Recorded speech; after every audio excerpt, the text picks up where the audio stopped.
Welcome to the Israel Insider weekly podcast, where we talk about the news in Israel with Ron Cantor, president of Shalanu TV and Israel regional director for God TV. I'm Lisa Hutchison. Thanks for joining us today.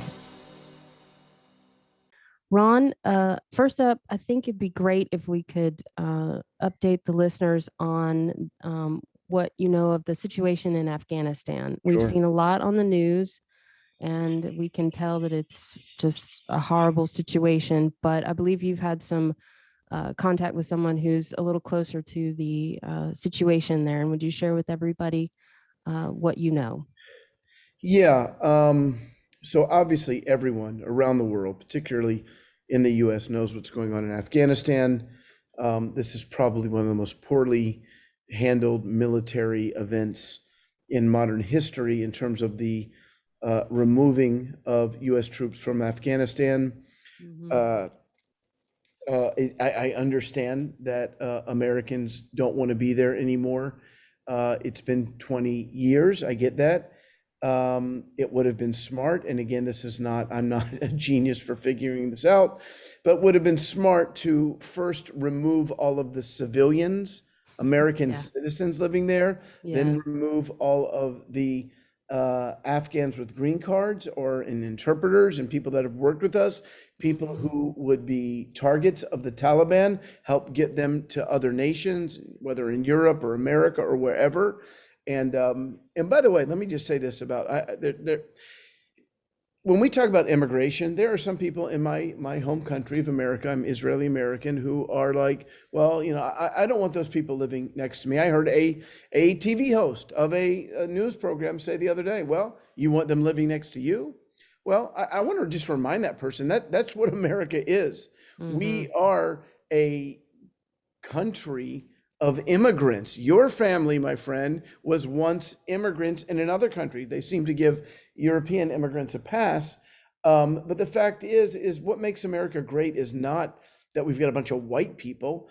It's that it's the ideals that are in the Constitution, that are in the Declaration of Independence. That's what made America great. It's not that we, are from a certain ethnicity. And there are people from all over the world, even people who come from countries that are very aggressive. Like, let's talk about Arab countries where there's terrorism. What often happens is that when refugees from those countries come to America, they're not terrorists. I mean, we have well over 1 million Arabs in America. Mm-hmm. And when was the last suicide bombing in America where Arab Americans? I mean, it rarely happens. And that's because when you get to America, the ideals in America, you become American. And that's what makes me a patriot. It's not who's in office. It's not whether it's Donald Trump or Joe Biden. It's the ideals that America was built on, that somebody can come here from another nation, work their tail off, maybe just doing a menial job, which for them is to make a lot of money compared to the country where they came from, and then take that money and start a business. And then there's something about freedom that is just so awesome. I know that when my dad, before he retired, he had a grocery store, and he often employed first generation Cambodians. And many of those Cambodians, they learned English, they went off to start businesses. That's what makes America great. So we should not be hesitant to bring in people from other countries. Of course, we should vet them. Of course, we should find out who they are. That's good. And I'm not talking about illegal immigration, but I do understand why somebody in another country would want to sneak into America. It's a great country. And so having said that, we should have gotten the people out of there. I mean, it's just common sense. And the excuse is, well, we didn't know that the Taliban was going to spread. Well, again, even if you didn't know that, there's just no excuse. And I'm not going to harp on that because that's the politics of it, which honestly doesn't interest me more than the human aspect of it and the faith aspect of it, where we have, this radical Islamic group, the Taliban, who are very primitive. Maybe I don't want to invite them to America so they'll become business owners, but I guarantee you, if they were able to taste the American dream, they would probably, a good number of them would let go of their radical craziness. But we're not going to take that chance. So I'm not recommending that. But we have, over the past 20 years, the church in Afghanistan with freedom, and many Afghanistans, 20 years old and younger, 30 years old and younger, all they know is freedom. Yeah. You were 10 years old when the Americans came in and liberated much of the country, that, women can study, girls can go to school. Mhm. And that is all being erased right now. And the Church of Afghanistan was the fastest growing church, second fastest rather, growing church in the world. And now they're under attack. They're hiding, many of them. Some are getting, we're working with our dear friend Robbie Dawkins. We, through God TV, I think we've raised, as of today, almost $100,000, if not Wow. $100,000, that Wow. we are using. We're getting those funds to them as soon as we can, and those funds are being used to provide food, to get people over the border, to get them into safe. People who would be killed, will now Mhm. not be killed. And Mhm. it's not just, their organization. There are many organizations working hard to try and safely get people out. So I would encourage people to keep praying over this situation. It's a big deal. And if you Mhm. want to see the interview that I did with Robbie last week, go to god.tv/Afghanistan. And yesterday on God TV, on the Facebook page, we did a prayer time with three other brothers, Andre Valadeo, Robbie Dawkins, and Troy Brewer. And obviously, four guys in a room praying is okay, but the fact that we had over 10,000 other people join with us online so far, it's probably higher than that now. That's a big deal. That's a beautiful thing Yeah. about the Yeah. internet. Powerful. Yeah, and that even though it happened last night, people are still watching that and agreeing with us in Yeah. prayer, and God Yeah. hears those prayers. God doesn't Yeah. say, "Oh, that's already over. Those prayers don't count." They work. So please go watch that and agree with us in prayer. So, that's really all I have to say about Afghanistan, other than to encourage people to go to god.tv/Afghanistan, give a donation, but watch the video, the interview we did with Robbie Dawkins. Robbie's fearless. I'm Mhm. jealous of just the fearless zeal in him for the gospel. So God bless him and protect him. Pray for Robbie right now, because he's in the Middle East. He is in one of the Stan countries near Afghanistan, helping to get people out. So pray for him, pray for his family, pray for their safety.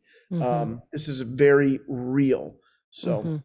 Yeah, one interesting thing that caught my attention in the prayer time yesterday was when Robbie was praying, and I realized that, one of the ways that we can see God working in this behind the scenes, besides all the, miraculous interventions that he says he's heard of right, already, um, is right.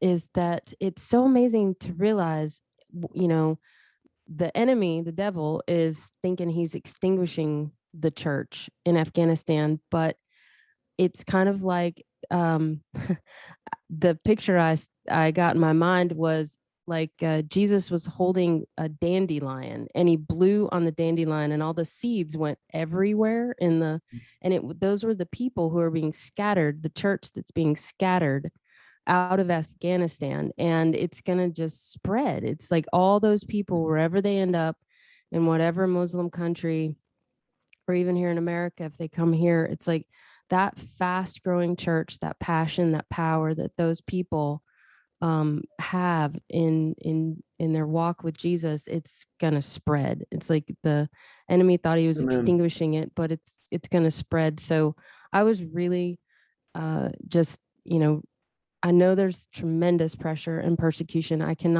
really can't even imagine. And I continue to, pray for them, for all my brothers and sisters over there, and the people who are just desperate and don't know where to turn, and that they would somehow connect with those who do have the answer, who do have the hope that we have in Amen. Jesus, and find the light that's available, and then the hope. So anyway, I too just, I second it, just encourage everybody to go to god.tv/Afghanistan Amen. and pray and support, help and give. Have you heard of Shalano TV? It's the only 24/7 Hebrew language gospel channel, and we are reaching tens of thousands of Israelis. Learn more at shalanotv.net. That's shalanotv.net.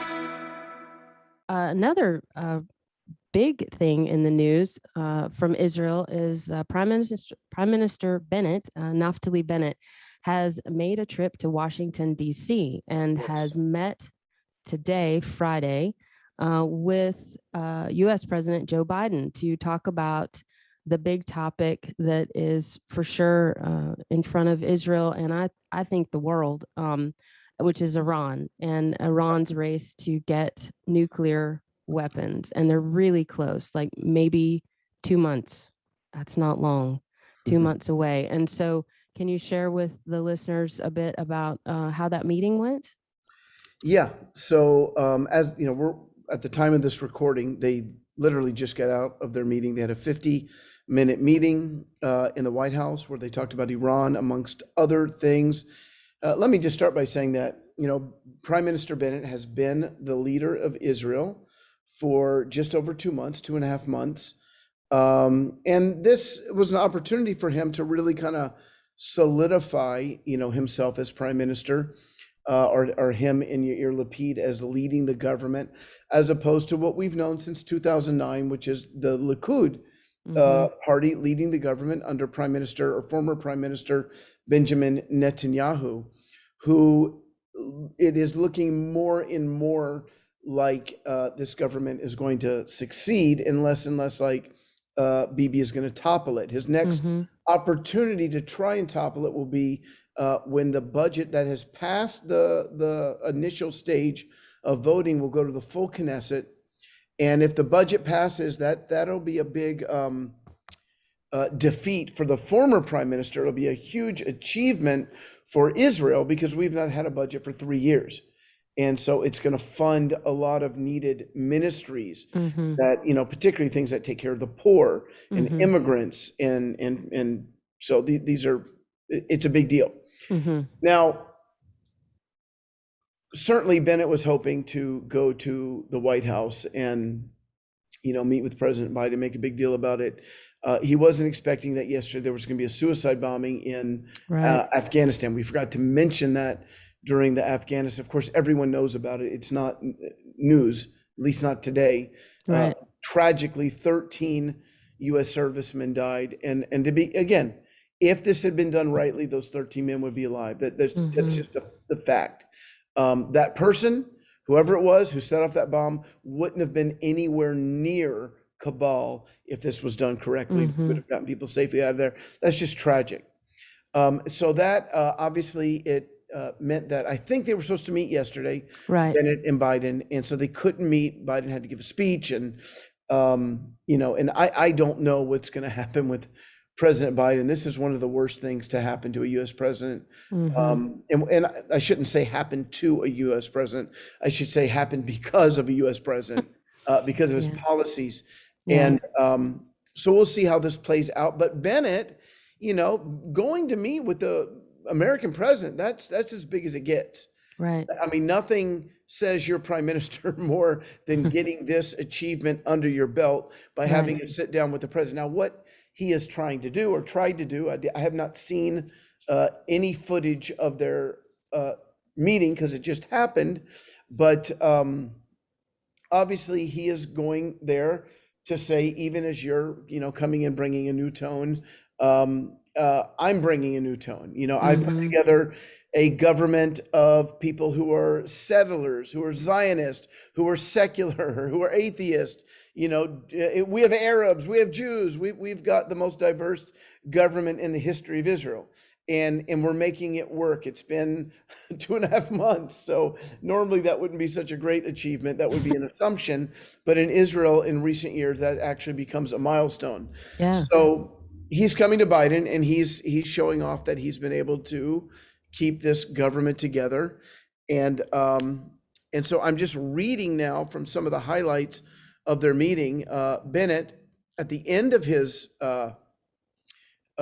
time with the President of the United States, he quoted Isaiah the prophet and he said, lift up thine eyes round about, and behold, all these gathered themselves together and come to thee. As I live, saith the Lord, thou shalt surely clothe thee, and them all as with an ornament. He had to get the King James. And gird thyself with them like a bride. Of course, he quoted it in Hebrew, and then he says that he can explain that in English. But he says, and I'm quoting now, and by the way, this is kind of becoming a thing with Bennett. It's kind of a cool thing that he quotes scripture at these important meetings. He did this when he was inaugurated, and he is bringing the Bible into the kind of a what's the word I'm looking for? A signon, part of the style of his presidency. And signon is Hebrew. Yeah. Sometimes I remember words in Hebrew and I can't get them out in English. So he said, what this passage means is the sons and daughters of the Jewish people are coming back to our land, and they're going to nurse our ancient land and rebuild it. And this ancient Jewish prophecy is today's reality. And it's a miracle that you've been so central and a part of it for so many years, meaning not Biden, but the United States of America. Yeah. And he went, so Mr. President, today, you and I, and you've been so generous with your time in these difficult days, you and I are going to write yet another chapter in the beautiful story of the friendship between our two nations, the United States of America and the Jewish and democratic state of Israel. Both of us who seek to do good and need to be strong, both of us who are a lighthouse in a very, very stormy world. Thank you, Mr. President. I look forward to working with you now and for many years forward. So he's assuming that he's going to be in power for many years.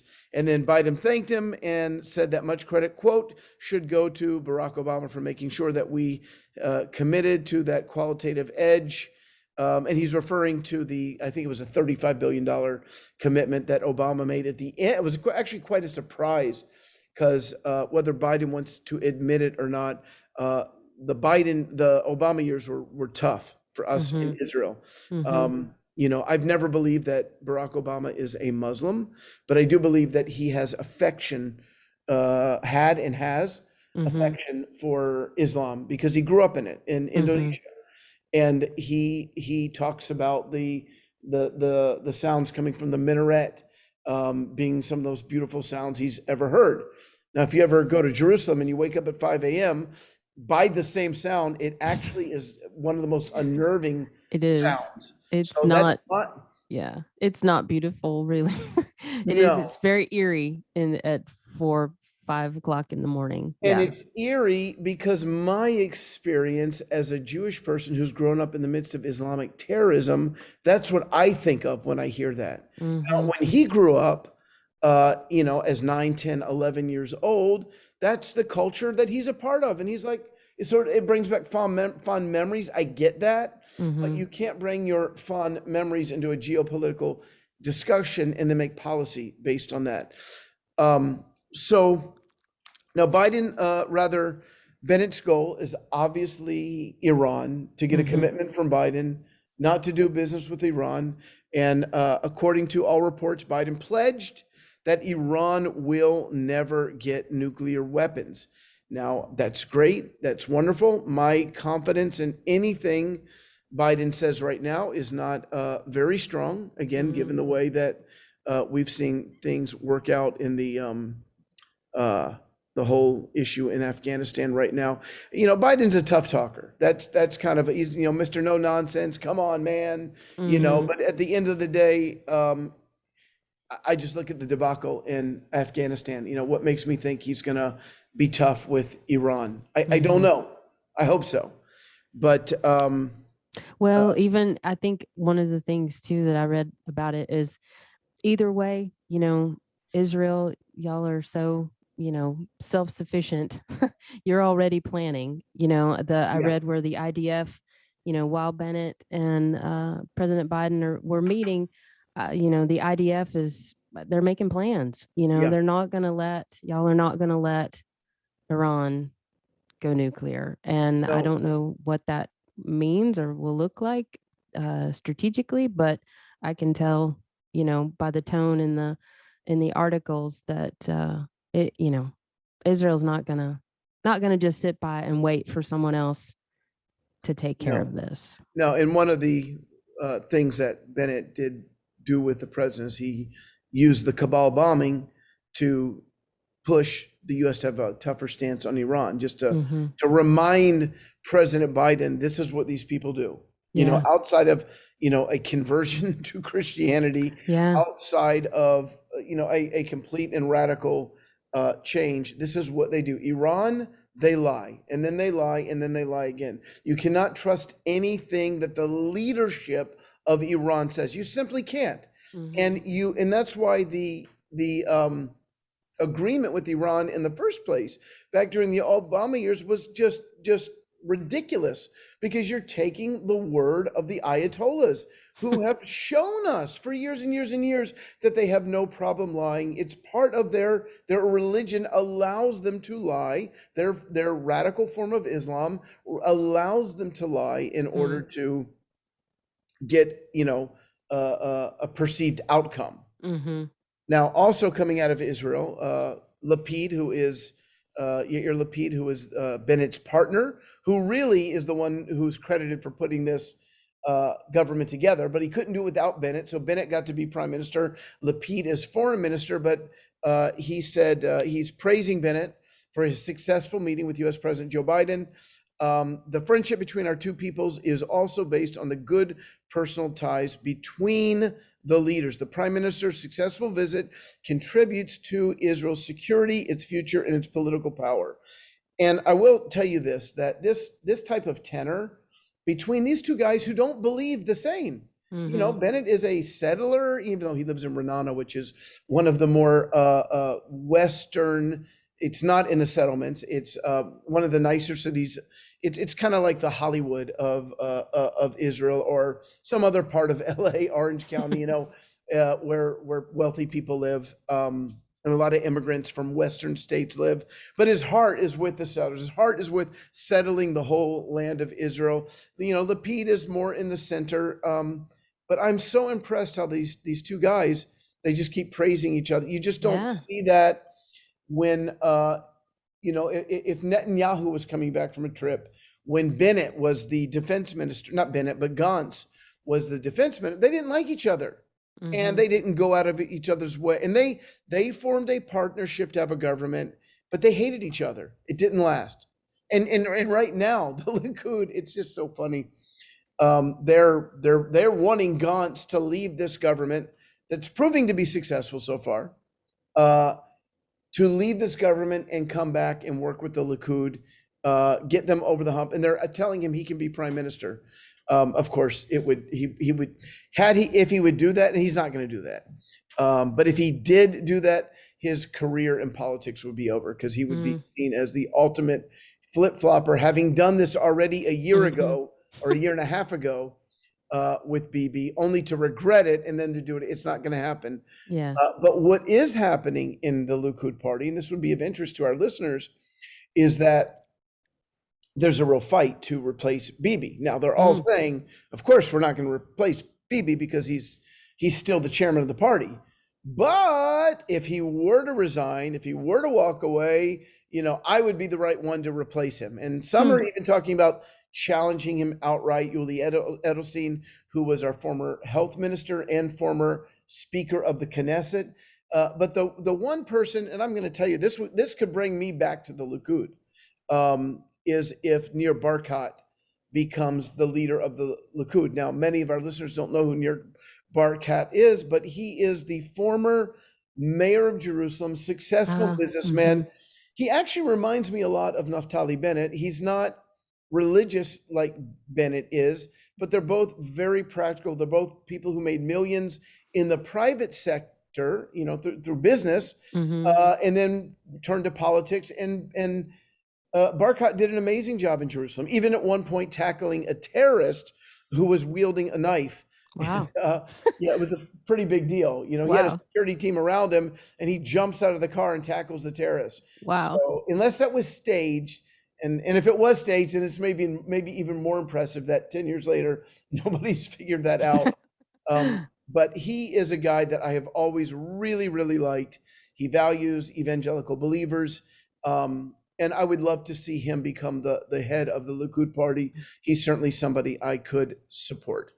That's awesome. Well, I've been just so impressed, like you were talking about, about the way that Yair Lapid and Naftali Bennett are relating to each other and the tone that they are setting. It's refreshing. I wish we Yes. had something like that in America. It would be it'd be revolutionary. It'd be amazing. But anyway, well, thank you for that insight as well.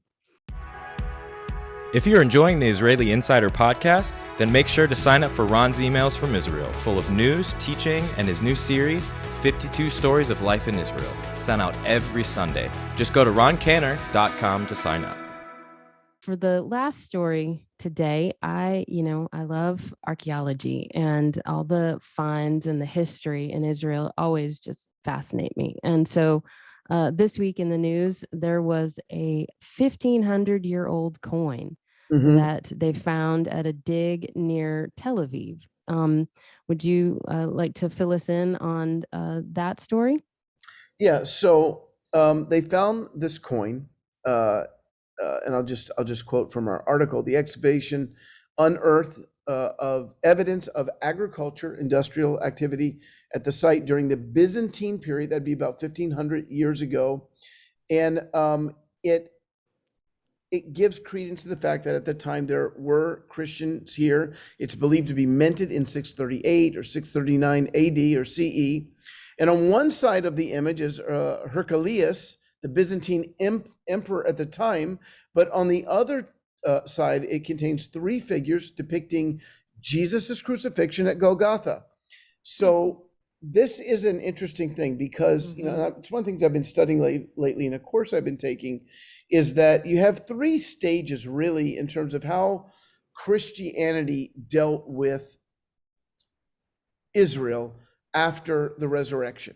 So, or really after the spread of Christianity throughout the Gentile world. So you had people like Clement and Origen, who were church fathers back in the 2nd century, and they were saying things like, well, Israel doesn't matter, Jerusalem doesn't matter. It's over now. We're now looking to the new heavens and the new earth and the new Jerusalem. So that piece of real estate is really of no interest. But then what happened is Constantine, the Roman emperor, in 312 CE, he became the first emperor to become a believer, to become a Christian. And let me say this.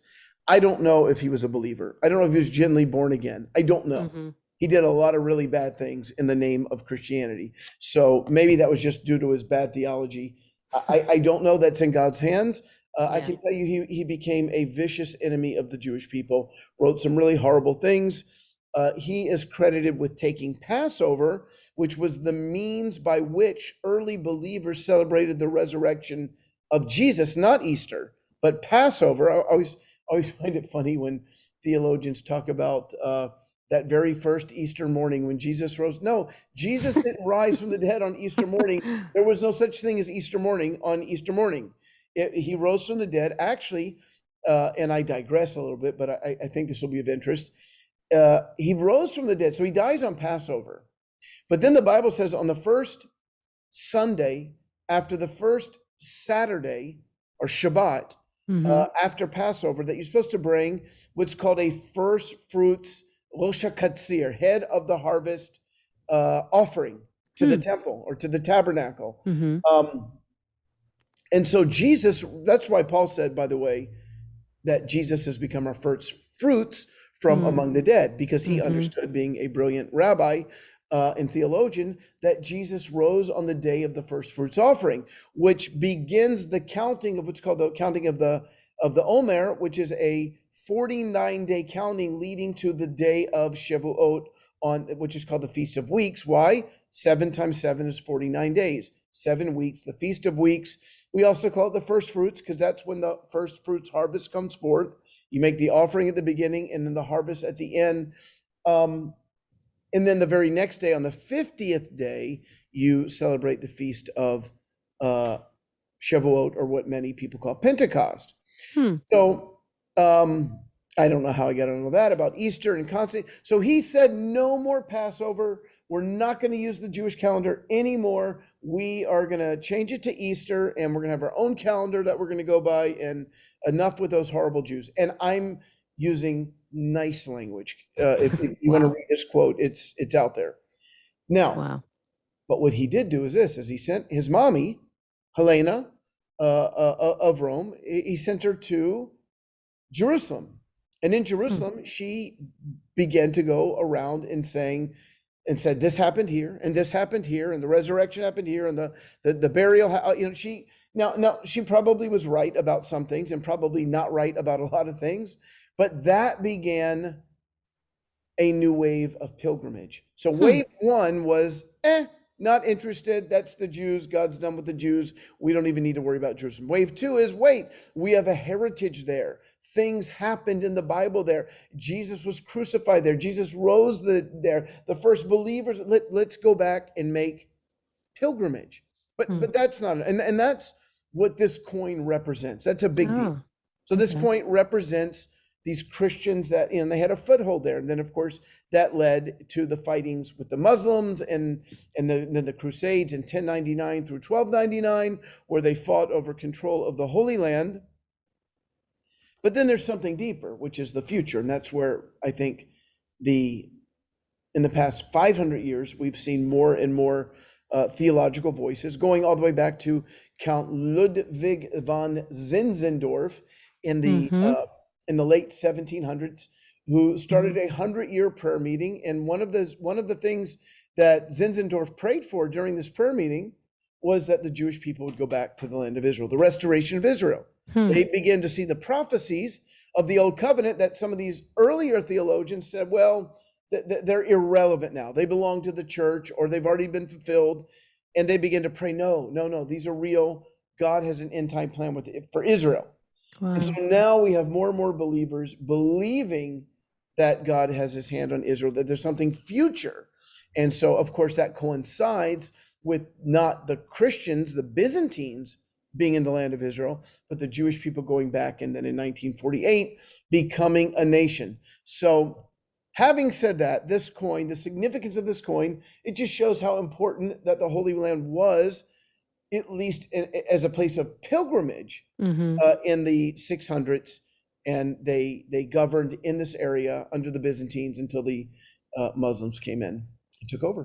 Yeah, it's so fascinating. I always appreciate history lessons, like we had a run through of about 2,000 years right there in about under 5 minutes. But the run through history, it just gives us a perspective and helps us understand like the Bible and history. It's all intertwined. We're still, history is being written right now.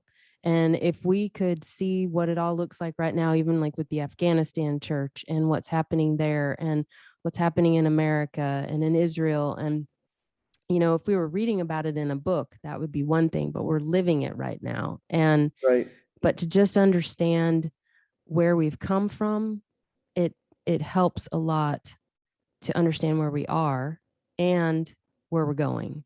And I just really appreciate the flyover, of history, connecting all the dots, to help us see, especially I didn't realize that point of from the 100-year prayer meeting. I'm not going to try to say that man's name, but Count Ludwig von Zinzendorf. There you go. Thank you. I didn't realize he had that pivotal. That was pivotal. It was a 100-year prayer meeting, and people prayed nonstop for 100 years in 3-hour rotations. Wow. Pretty cool. Wow.